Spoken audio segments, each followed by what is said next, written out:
इस मूवी का स्टार्ट होता है, हमें मूवी का मेन कैरेक्टर सियोंग दिखाया जाता है और उसकी बेटी का बर्थडे होता है। इसीलिए सियोंग की मदर उसे कुछ पैसे देती है ताकि वो अपनी बेटी को डिनर पर ले जा सके। लेकिन अब सियोंग को और पैसों की जरूरत होती है, तो इसीलिए वो अपनी मदर का ATM कार्ड चुरा लेता है। इसके बाद वो अपनी मदर के सारे पैसे चुरा लेता है और पैसों को वो लगा देता है हॉर्स राइडिंग में, और इस गेम में वो 4 मिलियन वॉन जीत जाता है। अब सियोंग ने एक कंपनी से बहुत सारे पैसे उधार ले रखे थे, तो इसीलिए वही लोग उसके पीछे पड़ जाते हैं। इसके बाद वो सियोंग को पकड़ ही लेते हैं और वो उसे काफी मारते हैं। और जब सियोंग उनके पैसे लुटाने के लिए अपने पॉकेट्स चेक करता है तो वो देखता है कि उसके पास तो पैसे हैं ही नहीं, यानी वो वाले पैसे जिसने हॉर्स राइडिंग में जीते थे। और तब उसे याद आता है कि जब वो इन लोगों से बचकर भाग रहा था तो वो एक लड़की से टकरा गया था, तो जरूर उसी लड़की ने ही उसकी जेब काट ली। अब क्योंकि सियोंग के पास पैसे तो होते ही नहीं, तो इसीलिए वो लोग उसे 1 महीने का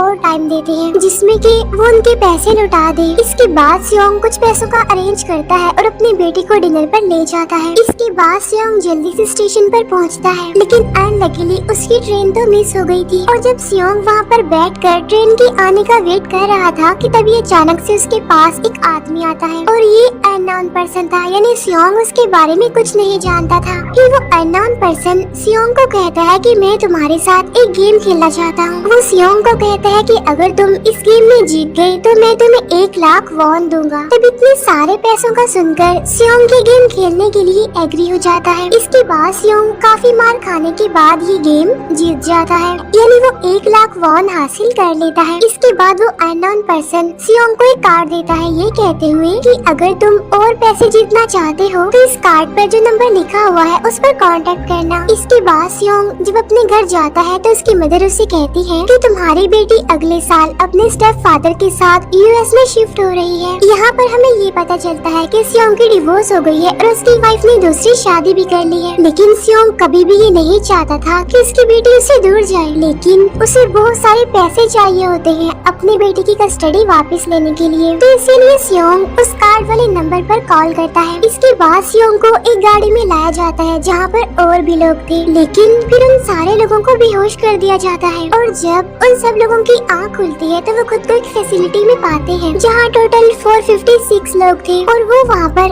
एज अ प्लेयर थे क्योंकि उन सबको एक यूनिफॉर्म भी पहनाया हुआ था। इस फैसिलिटी का होस्ट यानी लीडर एक आदमी था जो कि फ्रंट मैन था वहाँ पर, और वो सब पर नजर रख रहा था। अब यहाँ पर एक कॉमन चीज थी कि जितने भी लोगों को वहाँ पर लाया गया था उन सब ने कर्जे लिए हुए थे बहुत ज्यादा। सियोंग वहाँ पर प्लेयर नंबर 1 से मिलता है जो कि एक बूढ़ा आदमी था। उस बूढ़े आदमी को ब्रेन ट्यूमर था, यही वजह थी कि वो यहाँ पर आया था क्योंकि उसकी लाइफ तो वैसे भी खत्म ही होने वाली थी। इसके बाद वहाँ पर 2 प्लेयर्स जिनमें लड़की का नाम सैब्यूक और लड़के का नाम जेंग होता है, उनके बीच फाइट होती है। अब यहाँ पर सैब्यूक वही लड़की थी जो सियोंग के पैसे लेकर भाग गई थी, यानी उसी ने उसकी जेब काटी थी। सियोंग तो उसे देखते ही पहचान लेता है, इसीलिए वो अपने पैसे मांगने के लिए उसके पास जाता है। तभी वहाँ पर कुछ गार्ड्स आ जाते हैं जिन्होंने पिंक कलर का यूनिफॉर्म पहना था और उनके फेस अच्छी तरह से कवर्ड थे। गार्ड्स उन सभी प्लेयर्स को बताते हैं कि तुम्हें यहाँ पर टोटल 6 गेम्स खेलनी होंगी और जो इस गेम का विनर होगा उसे बहुत सारे पैसे मिलेंगे। इसके बाद उन सबसे एक कॉन्ट्रैक्ट पर साइन करवाया जाता है, और इस कॉन्ट्रैक्ट के 3 मेन रूल्स थे। पहला रूल ये कि कोई भी प्लेयर अपनी मर्जी से गेम को छोड़कर नहीं जा सकता। दूसरा रूल ये होता है कि जो भी प्लेयर खेलने से मना करेगा तो उस प्लेयर को एलिमिनेट कर दिया जाएगा, और उनके मुताबिक एलिमिनेट का मतलब क्या था ये तो हम आगे ही जानेंगे। गेम का तीसरा रूल ये था कि अगर मेजॉरिटी इस गेम को खेलना नहीं चाहती तो वो इस गेम को छोड़कर जा सकते हैं। इसके बाद उन सबको गेम के लिए ले जाया जाता है। अब यहाँ पर सियोंग अपनी क्लासमेट सेंगू से भी मिलता है जो कि उसे बचपन से जानता था। सियोंग उसे वहाँ पर देखकर काफी हैरान होता है क्योंकि वो तो किसी बिजनेस के लिए आउट ऑफ कंट्री चला गया था। अब पहले गेम के लिए वहाँ पर एक काफी बड़ी डॉल थी, और इस गेम का रूल काफी सिंपल था, और वो ये था कि डॉल जब भी गाना गाएगी उन सबको आगे बढ़ना है, और जैसे ही वो गाना गाना बंद करेगी तो उन सबको रुक जाना है और मूव नहीं करना है, और अगर कोई हिल गया तो उसे एलिमिनेट कर दिया जाएगा। अब स्टार्टिंग में तो ये सब कुछ उन्हें किसी प्रैंक की तरह लग रहा था, लेकिन जब एक लड़का हिल जाता है तो उसे शूट करके मार दिया जाता है, और यही होता है एलिमिनेट का मतलब, यानी उन्हें मार दिया जाएगा। अब ये देखकर वो सारे लोग काफी घबरा जाते हैं, और उन्हें पता चल चुका था कि वो खतरे में है, इसीलिए लोग डरते हुए पैनिक करते हुए इधर उधर भागने लगते हैं। लेकिन अब क्योंकि गेम का रूल था, इसीलिए जो भी हिलता है उसे मार दिया जाता है और जितने भी सर्वाइवर होते हैं वो किसी न किसी तरह इस गेम को कंप्लीट कर ही लेते हैं। लेकिन जो लोग मर जाते हैं उनकी डेड बॉडीज को वहाँ से ले जाया जाता है और अब 456 प्लेयर्स में से सिर्फ 255 ही रह गए थे। अब क्योंकि वो सारे प्लेयर्स इतना ज्यादा डर जाते हैं कि अब कोई भी गेम खेलना नहीं चाहता था। लेकिन जैसा कि रूल नंबर 3 था कि अगर मेजोरिटी चाहे तो वो ये गेम स्किप कर सकती है, तो इसीलिए उनका लीडर यानी फ्रंटमैन वोटिंग करवाता है। लेकिन इससे पहले उन्हें प्राइज मनी दिखाई जाती है, यानी जो विनर को मिलेगी। लेकिन इन केस अगर कोई गेम को छोड़कर चला जाएगा तो ये सारे पैसे मरे हुए प्लेयर्स की फैमिलीज को मिल जाएंगे और ये prize money total 45 billion won होती है। इसके बाद वोटिंग करवाई जाती है जिसमें मेजोरिटी इस गेम को खेलना नहीं चाहती थी, तो इसीलिए गेम को यहीं पर स्टॉप कर दिया जाता है। लेकिन अगर कभी फ्यूचर में वो लोग चाहें तो इस गेम को रीज्वाइन कर सकते हैं। इसके बाद सभी लोगों को उनके घरों पर छोड़ दिया जाता है। नेक्स्ट सियोंग पुलिस स्टेशन जाता है और वहाँ पर वो पुलिस को सारी बात बता देता है। लेकिन उन लोगों को सियोंग की बातों पर यकीन नहीं होता और उल्टा वो लोग उसे पागल समझने लग जाते हैं। इसके बाद सियोंग उन्हें वही वाला कार्ड दिखाता है, लेकिन हैरान कर देने वाली बात तो ये है कि उस पर जो नंबर था वो रॉन्ग था। इसके बाद सियोंग जब घर जाता है तो उसकी मदर वहाँ पर नहीं होती। उधर सियोंग का क्लासमेट सेंगू अपनी मदर को छुपकर देख रहा होता है और तभी वहाँ पर सियोंग भी आ जाता है। यहाँ पर सेंगू अपसेट होते हुए सियोंग को बताता है कि मेरे ऊपर 6 बिलियन का कर्ज है। वो बताता है कि मैंने क्लाइंट्स के पैसे लेकर स्टॉक मार्जिन में लगा दिए थे, लेकिन अनलकीली वो सारे पैसे डूब गए। और तभी सियोंग के पास हॉस्पिटल से कॉल आती है। सियोंग की मदर का पाँव काफी इंजर्ड था, लेकिन डायबिटीज का ट्रीटमेंट न होने की वजह से उनकी चोट और ज्यादा बढ़ गई। तब डॉक्टर सियोंग को बताते हैं कि तुम्हारी मदर का ट्रीटमेंट हो सकता है, लेकिन इसके लिए हमें इनका पाँव काटना होगा। लेकिन इस ऑपरेशन में बहुत सारे पैसे लगने वाले थे, लेकिन जाहिर सी बात है सियोंग के पास इतने पैसे तो होते नहीं। इवन उसने तो अपनी मदर के इंश्योरेंस के पैसे भी उड़ा दिए थे। तब इसीलिए सियोंग पैसे मांगने के लिए अपनी वाइफ के पास जाता है, लेकिन उसकी वाइफ उसे पैसे देने से इनकार कर देती है। फिर उसकी वाइफ अपने हस्बैंड को बताती है कि सियोंग आया था पैसे मांगने के लिए और तभी उसका हस्बैंड सियोंग को पैसे देने आता है। साथ साथ उसे ये भी कहता है कि मेरी फैमिली से दूर रहो। लेकिन सियोंग उसे मारने लगता है और तभी उसकी बेटी भी वहाँ पर आ जाती है। इसके बाद सियोंग का एक फ्रेंड अपने बॉस के पास पैसे मांगने जाता है, लेकिन उसका बॉस उसे पैसे देने से मना कर देता है, तो इसीलिए उन दोनों के बीच फाइट होने लगती है। इस फाइट के दौरान उसके बॉस का हाथ मशीन में आ जाता है, तो मौके का फायदा उठाकर सियोंग का फ्रेंड पैसे लेकर वहाँ से भाग जाता है। फिर इसके बाद सियोंग का फ्रेंड अपने घर आकर अपनी वाइफ को कहता है कि पहले फ्लाइट लो और जाओ यहाँ से। इसके बाद सईब्यूक एक एजेंट से मिलती है, क्योंकि उसने अपनी मदर को नॉर्थ एरिया से साउथ एरिया में लाना था। सईब्यूक वही लड़की जिसने सियोंग की जेब काटी थी, लेकिन यहाँ अपनी मदर को लाने के लिए सईब्यूक को बहुत सारे पैसों की जरूरत थी। अब सईब्यूक का एक छोटा भाई भी होता है जिससे उसने प्रॉमिस किया होता है कि मैं मदर को जरूर ले आऊंगी। इसके बाद हमें एक ऑफिसर दिखाया जाता है और इस ऑफिसर का भाई कुछ टाइम से मिसिंग था, इसीलिए वो ऑफिसर अपने भाई के घर जाता है, जहाँ उसे पता चलता है कि उसका भाई तो पिछले कुछ दिनों से अपने घर पर भी नहीं आया। और जब वो ऑफिसर घर को चेक कर रहा होता है तो उसे एक कार्ड मिलता है वहाँ पर, और इस ऑफिसर ने सेम ऐसा ही कार्ड पुलिस स्टेशन में सियोंग के पास भी देखा था, तो इसीलिए वो ऑफिसर सियोंग के पास जाकर उसे इस बारे में पूछता है, लेकिन सियोंग उसे कुछ नहीं बताता। इसके बाद सियोंग जब अपने घर जाता है तो उसे वो कार्ड दोबारा मिल जाता है वहाँ पर। अब सियोंग डिसाइड करता है कि वो दोबारा से उस गेम को ज्वाइन करेगा, इसीलिए सभी प्लेयर्स को एक शिप के पास ले जाया जाता है। इधर ही वो ऑफिसर भी गाड़ियों का पीछा करते हुए उस शिप तक आ जाता है। वो एक गार्ड को मारकर उसे पानी में फेंक देता है। इसके बाद उन सभी प्लेयर्स को एक आइलैंड पर मौजूद फैसिलिटी में लाया जाता है। अब यहाँ पर उन्हें जरा भी अंदाजा नहीं था कि अगला गेम कौन सा होगा और उसे कैसे खेला जाएगा। इसके बाद वो लोग अपनी अलग अलग टीम्स बना लेते हैं। रात को सईब्यूक और उसकी फीमेल फ्रेंड वॉशरूम जाते हैं। यहाँ पर सईब्यूक गार्ड्स की नजरों से बचते हुए उस फैसिलिटी को एक्सप्लोर करने लगती है। तभी वो देखती है कि गार्ड्स बड़े बड़े बर्तनों में कुछ बना रहे हैं। लेकिन अब क्योंकि गार्ड्स को शक हो जाता है तो एक गार्ड वॉशरूम्स को चेक करने के लिए आता है, लेकिन तब तक साइब्यूक वापस आ चुकी थी। इसके बाद साइब्यूक अपनी फीमेल फ्रेंड को सारी बात बता देती है जो उसने देखा था, लेकिन यहाँ पर सैंगवू उन दोनों की बातें सुन लेता है और वो इस बारे में साइब्यूक से पूछता है, जिस पर साइब्यूक बताती है कि वो बड़े बड़े बर्तनों में कुछ पका रहे थे। इसके बाद उन सभी प्लेयर्स को प्लेग्राउंड में लाया जाता है, जहाँ पर उनके सामने 4 शेप्स थी। 4 शेप्स में से उन्होंने किसी एक शेप को चूज करना था। अब यहाँ पर सैंगवू को पता चल जाता है कि गेम क्या है और क्या करना है हमें। सैंगवू सियोंग को बताता है कि सबने अलग अलग शेप्स को चुनना है। इसके बाद उन सभी को एक छोटा सा बर्तन दिया जाता है जिसमें की शेप्स बनी होती है। अब गेम उनकी ये होती है कि उन्होंने किसी तरह उस शेप को बाहर निकालना है बगैर डैमेज किए, लेकिन अगर शेप जरा से भी खराब हो गई तो उन्हें एलिमिनेट कर दिया जाएगा, यानी मार दिया जाएगा। अब यहाँ पर सैंगवू तो इजीली उस शेप को निकाल लेता है, लेकिन सियोंग इतना ज्यादा घबरा जाता है कि उसकी हालत खराब होने लगती है, लेकिन फिर वो किसी न किसी तरह करके इस गेम को भी जीत लेता है। इसके बाद उन सबको वापस से रूम में लाया जाता है। अब यहाँ पर 187 प्लेयर्स वापस आए थे, जिनमें से अब सिर्फ 108 ही रह गए थे। इसके बाद उन सबको खाने के लिए ले जाया जाता है, लेकिन खाने की वजह से जैंग की एक लड़के से फाइट हो जाती है, जहाँ पर जैंग उस लड़के को इतना ज्यादा मारता है कि वो मौके पर ही मर जाता है। इधर ही हम देखते हैं कि उन प्लेयर्स में से एक डॉक्टर होता है जो गार्ड्स के साथ मिलकर मरे हुए लोगों के ऑर्गन्स निकाल कर उन्हें चाइनीज को बेचने का काम करता है। इसीलिए जब भी डेड बॉडीज को ले जाया जाता है तो वो डेड बॉडीज को गायब कर लेते हैं, क्योंकि ये सब कुछ एक प्लान के अकॉर्डिंग चल रहा था, क्योंकि ये सारा कुछ फ्रंट मैन से छुप कर हो रहा था। यही वजह थी कि कंट्रोल रूम में भी उन्होंने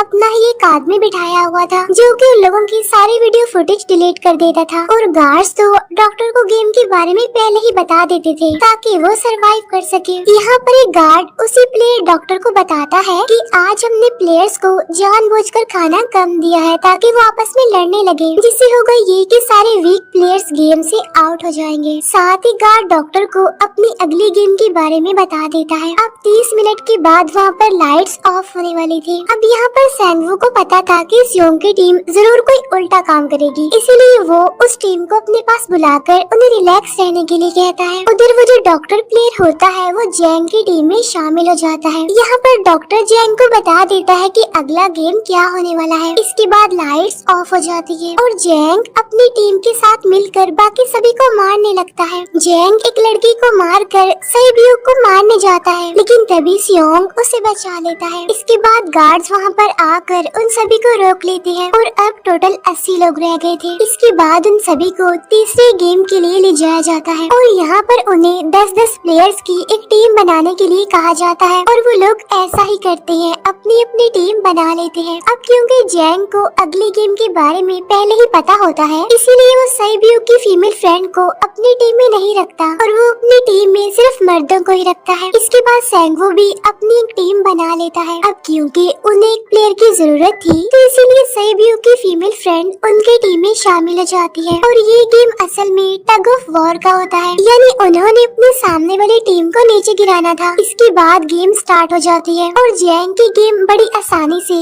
इस गेम को जीत लेती है। इसके बाद बारी होती है सैंगवू की टीम की। तब प्लेयर नंबर 1 यानी वो बूढ़ा आदमी कहता है कि मैंने अपनी जिंदगी में बहुत सारी टग ऑफ वॉर्स खेल रखी है, इसीलिए उन सबको गाइड करता है कि इस गेम को कैसे जीतना है।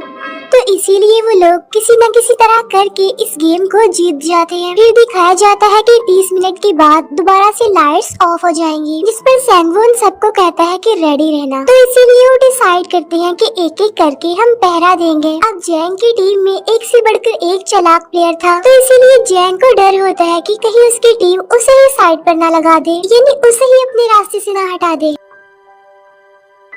दूसरी तरफ डॉक्टर और गार्ड्स मिलकर डेड बॉडी के ऑर्गन्स निकाल रहे होते हैं और इन ऑर्गन्स को डिलीवर करने जाना था गार्ड नंबर 28 और 29। तब वो सभी एक डेड बॉडी के बारे में बातें करने लगती हैं जिसकी सिर्फ एक किडनी थी और वो उसे ज़ॉम्बी कह रहे थे। अब यहाँ पर जो गार्ड नंबर 29 था, यानी जिसने वो ऑर्गन्स डिलीवर करने जाने थे, वो कोई और नहीं बल्कि वो ऑफिसर था जो गार्ड के बेस में वहाँ पर आया था, और ये सब सब बातें सुनकर उसे शक होता है कि शायद ये लोग मेरे भाई की बात कर रहे हैं, क्योंकि उसकी भी एक ही किडनी थी। इसके बाद नंबर 28 और 29 यानी वो ऑफिसर ऑर्गन्स को डिलीवर करने के लिए चले जाते हैं। रास्ते में वो ऑफिसर नोटिस करता है कि टनल में तो बॉम्ब लगा हुआ है। तब नंबर 28 उसे बताता है कि जब हम यहाँ से बाहर निकलेंगे तो इस जगह को ब्लास्ट कर दिया जाएगा। अब यहाँ पर वो ऑफिसर नंबर 28 से और इन्फॉर्मेशन लेने की कोशिश करता है, इसीलिए नंबर 28 को उस पर डाउट होने लगता है। इसीलिए वो उस ऑफिसर को अपना फेस दिखाने के लिए कहता है। अब यहाँ पर वो ऑफिसर अपना फेस भी दिखा देता है, साथ साथ वो नंबर 28 पर गन पॉइंट भी कर देता है। साथ साथ वो ऑफिसर उससे एक किडनी वाले आदमी के बारे में पूछता है कि वो कौन है जिसे तुम ज़ॉम्बी कहते थे, जिस पर वो नंबर 28 उससे कहता है कि वो तो एक लड़की थी। अब यहाँ पर नंबर 28 उस ऑफिसर को कहता है कि तुम लीडर के रूम में जाकर सारी इन्फॉर्मेशन देख सकते हो, वहाँ पर सबका डाटा है। ये जानने के बाद वो ऑफिसर नंबर 28 को मार डालता है। उधर वो डॉक्टर गार्ड से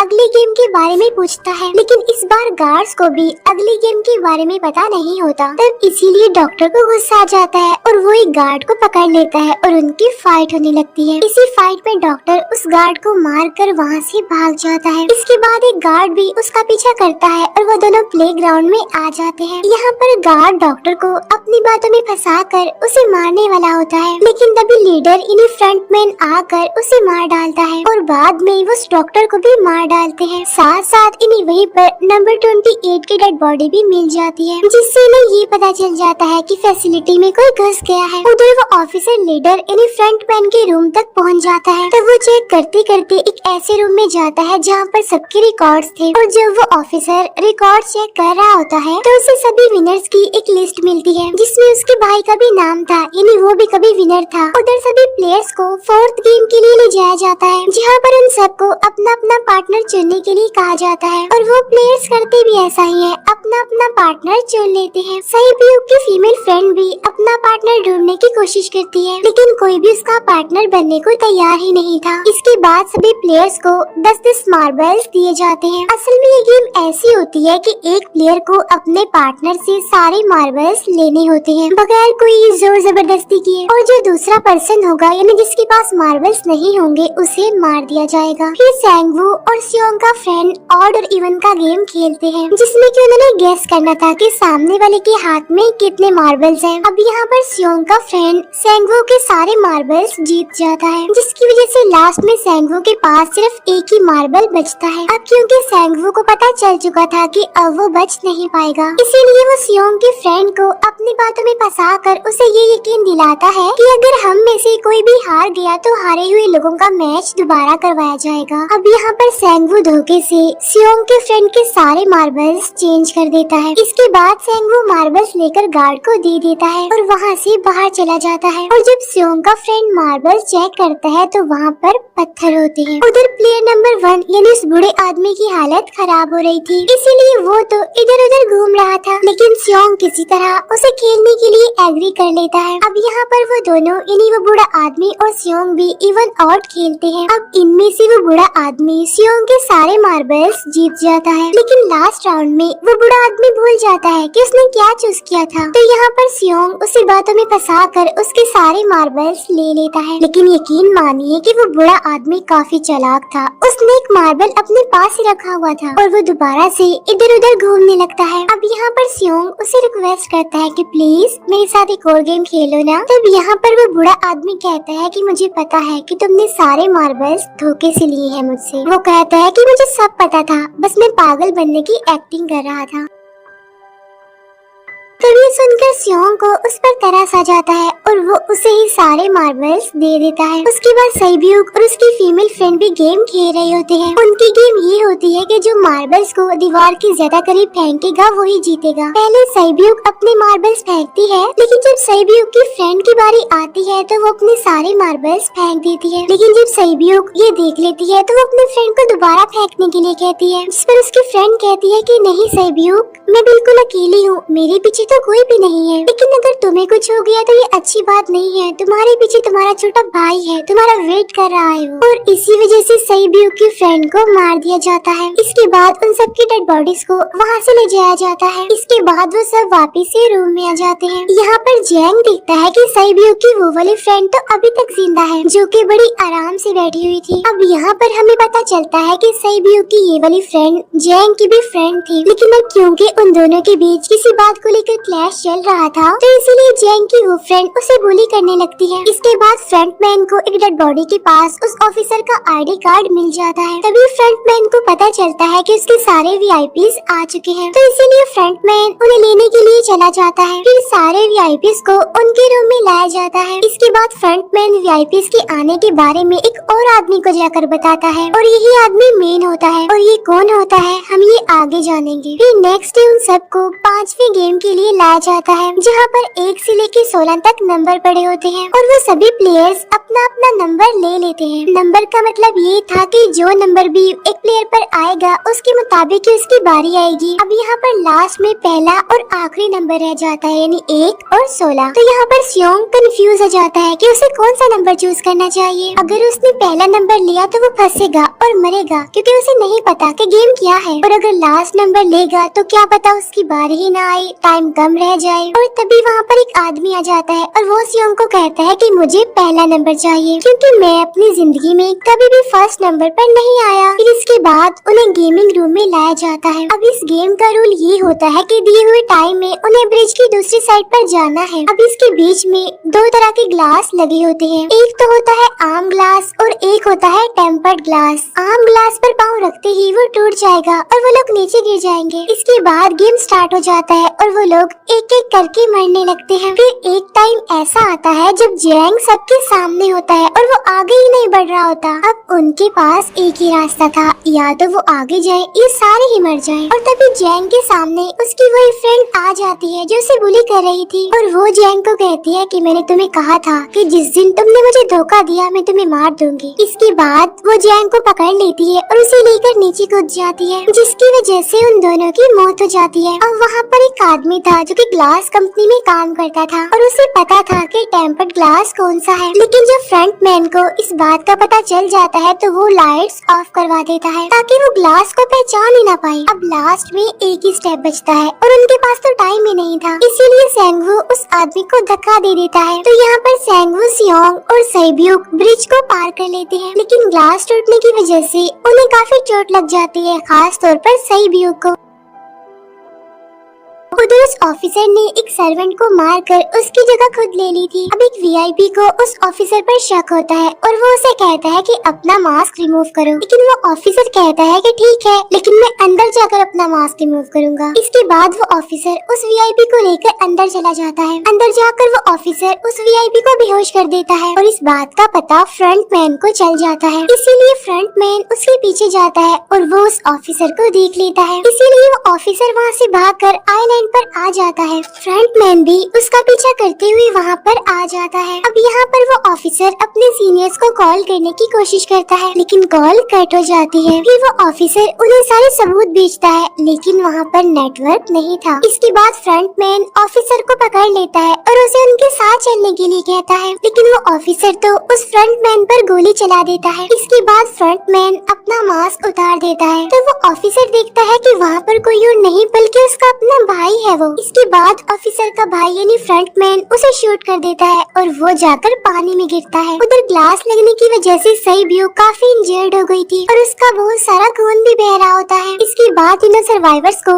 डिनर के लिए ले जाया जाता है और उनके पास एक एक नाइफ भी रख दिया जाता है, मतलब रात में उन तीनों में से कोई भी एक दूसरे को मार देगा। तभी सियोंग नोटिस करता है कि सईब्यू की हालत काफी खराब है, इसीलिए वो सईब्यू को कहता है कि फिक्र मत करो, हम दोनों साथ हैं और इस गेम में हम दोनों मिलकर सेंगवू को हरा देंगे। इसके बाद हम दोनों यहाँ से बाहर निकल जाएंगे और पैसों को आधा आधा डिवाइड कर लेंगे। सईब्यू उसे बताती है कि मेरा एक छोटा भाई है जिसे मैं ऑर्फनेज में छोड़कर आई हूँ, और अगर हम दोनों में से कोई भी जिंदा बचकर बाहर जाएगा तो उसे उन दोनों की फैमिलीज का ख्याल रखना होगा। अब सईब्यू की हालत काफी खराब थी, उसे डॉक्टर की जरूरत थी, इसीलिए सियोंग कोई मदद लाने के लिए जाता है, लेकिन जब तक वो वापस आता है तब तक सेंगवू सईब्यू को मार चुका था। फिर नेक्स्ट उन दोनों को गेम नंबर 6 यानी लास्ट गेम के लिए ले जाया जाता है। गेम का रूल बड़ा ही सिंपल था कि मार दो या मर जाओ, और इस गेम का नाम होता है स्क्विड गेम। इसके बाद गेम स्टार्ट हो जाती है और उन दोनों के बीच काफी फाइट होती है, लेकिन लास्ट में सेंगवू की हालत खराब होने लगती है। तभी सियोंग कहता है कि मैं इस गेम को रोकना चाहता हूँ, और तभी सियोंग